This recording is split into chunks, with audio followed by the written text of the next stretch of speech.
Hello everyone, कैसे हो आप सब। उम्मीद करती हूँ आप सब बढ़िया होंगे। आप सबका स्वागत है कम आज कम 13 पे। जैसे कि आप सबको पता है कि हम लोगों ने वीआरएफ की क्लास को कंटिन्यू कर रखा है, जिसमें हम लोगों ने चैप्टर 5 कवर कर लिए हैं। जैसे पहला चैप्टर था हमारा भारतीय अनुबंध अधिनियम 1872, Indian contract act 1872। Second chapter था अनुबंध, जिसे कॉन्ट्रैक्ट कहते हैं। थर्ड था हमारा ठहराव, जिसे हम क्या कहते हैं, एग्रीमेंट कहते हैं। फिर उसके बाद नेक्स्ट था प्रस्ताव एवं स्वीकृति, प्रपोजल एंड एक्सेप्टेंस। और हम लोगों ने लास्ट टॉपिक देखा कि capacity of party to contract, पक्षकारों में अनुबंध करने की क्षमता। तो अब हमारा चैप्टर स्टार्ट होगा, का नाम है पक्षकारों की स्वतंत्र सहमति, free consent of the parties. मतलब कि free consent of the parties का मतलब ये है पक्षकार। अनुबंध में पक्षकार का होने का मतलब क्या है, जिनके सामने किसी कार्य को करने के लिए हम क्या कर रहे हैं, किसी प्रकार की टॉपिक को रख रहे हैं, किसी बात को रख रहे हैं, तो वो हमारे क्या होंगे, पक्षकार होंगे। और जो पक्षकार होंगे उनसे अगर हम अनुबंध करना चाहते हैं तो उस अनुबंध में उनकी सहमति कैसी होनी चाहिए, स्वतंत्र होनी चाहिए। उनकी कॉन्सेंट कैसी होनी चाहिए, फ्री होनी चाहिए। और फ्री कॉन्सेंट होने का मतलब ये होता है कि उन पे किसी प्रकार का दबाव ना दिया गया हो, किसी प्रकार की पीड़ा न दी गई हो, किसी प्रकार की धमकी ना दी गई हो। तो इन सारी क्रियाओं के अगर हम किसी की सहमति लेते हैं तो वो हमारी सहमति क्या मानी जाएगी, फ्री, मतलब कि स्वतंत्र सहमति मानी जाएगी। तो इस चैप्टर के अंदर हमें यही देखना है कि पक्षकारों की स्वतंत्र सहमति क्या होती है, free consent of the parties. तो इस चैप्टर को स्टार्ट करते हैं इंट्रोडक्शन के साथ, कि जो भी हमारा इस चैप्टर का इंट्रोडक्शन है वो हमें क्या कहता है। इसमें ये बताया गया है कि वैध अनुबंध का होने के लिए अगर हमें लीगल कॉन्ट्रैक्ट करना है तो उसमें दोनों पार्टीज होती हैं, उन पार्टीज के बीच क्या होना चाहिए, स्वतंत्र सहमति होना चाहिए। अगर उन दोनों पार्टीज में किसी भी कॉन्ट्रैक्ट को लेकर स्वतंत्र सहमति नहीं है, फ्री कॉन्सेंट नहीं है, तो वो हमारा अनुबंध लीगल नहीं माना जाएगा। अगर अनुबंध में स्वतंत्र सहमति शामिल नहीं हो तो वो हमारा अनुबंध परिवर्तनीय नहीं कराया जा सकता। अनुबंध होने के लिए स्वतंत्र सहमति का होना आवश्यक है। अगर हम किसी व्यक्ति के साथ ठहराव करते हैं और उस ठहराव में सहमति स्वतंत्र नहीं होती तो वो अनुबंध का रूप धारण नहीं कर सकती। तो हम देखेंगे कि इस चैप्टर में कि स्वतंत्र सहमति क्या होती है। लेकिन स्वतंत्र सहमति को जानने से पहले हम ये देख लेते हैं कि सहमति क्या होती है, हमारा मीनिंग ऑफ कॉन्सेंट क्या होता है। तो मीनिंग ऑफ कॉन्सेंट जो है उसे भारतीय अनुबंध अधिनियम की धारा 13 के अनुसार बताया गया है कि जब टू पार्टीज किसी प्रकार के कॉन्ट्रैक्ट को करने के लिए या फिर प्रपोजल को एक्सेप्ट करने के लिए हमारे पास क्या होनी चाहिए, टू पार्टीज होनी चाहिए। तो दोनों पार्टीज जो होंगी, जब मैं आपसे किसी बात को कह रही हूँ उस बात पे आप उसी वे से समझ रहे हो, उसी तरीके से उस पर सहमति दे रहे हो, बिना किसी दबाव का, बिना किसी प्रेशर का, तो वो हमारी सहमति कैसी मानी जाएगी, मतलब कि स्वतंत्र मानी जाएगी। तो सहमति का मतलब ये होता है कि जब मैं आपसे एक प्रपोजल रखी हूँ और उस प्रपोजल आप एक्सेप्ट करते हो तो वो हमारी क्या है, आपके द्वारा मेरी प्रपोजल पे सहमति व्यक्त की गई है। तो भारतीय अनुबंध अधिनियम की धारा 13 के अनुसार बोले तो जब दो या दो से अधिक व्यक्ति एक ही बात पे तथा एक ही आशय से सहमत होते हैं तो उसे हम क्या कहते हैं, सहमति कहते हैं। जैसे कि मैंने अपना फ़ोन आपको बेचने का प्रपोजल रखा, तो हमारा प्रपोजल था फ़ोन बेचने का और आपको वो फ़ोन पसंद आया तो आपने उस प्रपोजल को एक्सेप्ट कर लिया। तो हम लोग दोनों लोग एक ही बात से, एक ही तथ्य पे क्या हो रहे हैं, सहमत हो रहे हैं ना। तो इस कंडीशन में भारतीय अनुबंध अधिनियम की धारा 13 के अनुसार ये हमारे और आपके बीच क्या है, सहमति है। सहमति के तत्व या विशेषताएं, कैरेक्टरिस्टिक्स ऑफ कॉन्सेंट।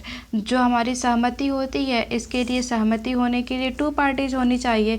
जैसे मेरे द्वारा आपको कोई बात कही जाएगी और उस बात पे आप क्या दोगे, सहमति दोगे, फ्री होके दोगे, तो वह हमारी क्या, उसके लिए टू पार्टीज होनी चाहिए। दूसरा है, जो भी टू पार्टीज हैं वो दोनों पार्टीज एक ही टॉपिक पे एक ही मत से क्या होनी चाहिए, सहमत होनी चाहिए। जैसे मैंने फ़ोन का प्रपोजल रखा तो आपने उसी फ़ोन को लेके उस प्रपोजल को एक्सेप्ट करा। नेक्स्ट है, जो भी हमारे पास पार्टीज होनी चाहिए उन पार्टीज से वस्तु के संबंध में समान होना।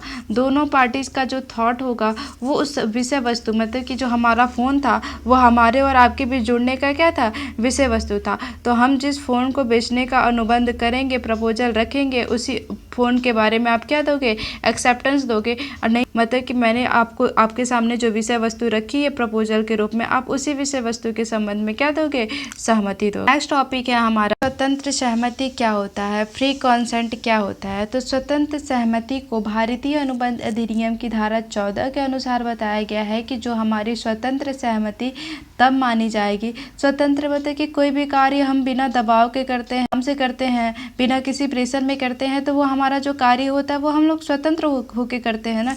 ठीक इसी प्रकार जब हम किसी अनुबंध के प्रति, किसी प्रस्ताव के प्रति हमारी सहमति तब स्वतंत्र मानी जाती है जब बिना जबरदस्ती का, बिना किसी दबाव का, बिना किसी अनुचित प्रभाव का, बिना किसी कपट का, बिना किसी असत्य कथन के और बिना किसी गलती या फिर त्रुटि के हम क्या करते हैं, सहमति देते हैं। तो उस समय हमारी सहमति क्या मानी जाएगी, स्वतंत्र मानी जाएगी। तो भारतीय अनुबंध अधिनियम की धारा 14 के अनुसार बताया गया है कि सहमति केवल तब स्वतंत्र मानी जा सकती है जबकि वो निम्नलिखित कारणों में से किसी कारण से प्रभावित ना हो। और वो निम्नलिखित कारण क्या है, पहला है जबरदस्ती या फिर किसी प्रकार का अनुचित दबाव जिसे हम कोरिजन बोलते हैं, और दूसरा है अनुचित प्रभाव, ऑनड्यू इन्फ्लुएंस बोलते हैं, कपट मतलब कि फ्रॉड, मिथ्या वर्णन जिसे मिस रिप्रेजेंटेशन बोलते हैं, और गलती या फिर मिस्टेक। तो इनमें से हमारी जो सहमति है वो प्रभावित नहीं हुई है तो वो सहमति क्या मानी जाएगी, स्वतंत्र मानी जाएगी। तो हम लोग स्टार्ट करते हैं, पहले देखते हैं कि उत्पीड़न क्या होता है, कोरिजन मतलब क्या होता है। कोरिजन में अनुबंध अधिनियम की धारा 15 के अनुसार ये बताया गया है कि अगर कोई ठहराव है जो उत्पीड़न द्वारा हुआ है तो उस समय जो भी हमारे दूसरे पक्षकारों को ठहराव हेतु विवश करने के लिए निम्न में से 2 कार्य करता है तो उस समय माना जाए कि वो हमारा ठहराव किस लिए किया गया है, उत्पीड़न द्वारा लिया गया है।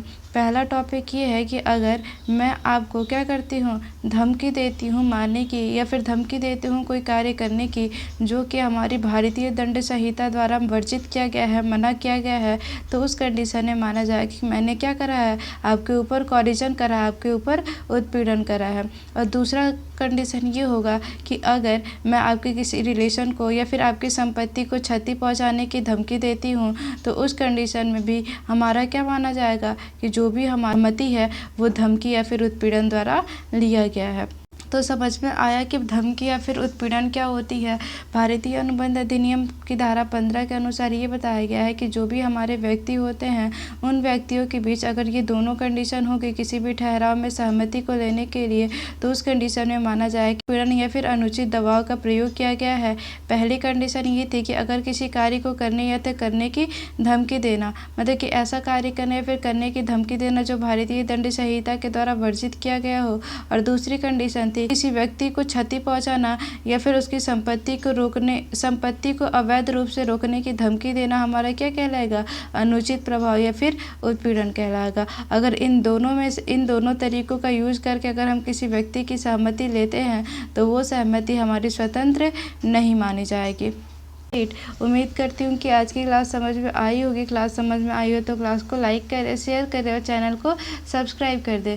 मिलते हैं नेक्स्ट सेशन में। आज के लिए इतना ही। जय हिंद, जय भारत।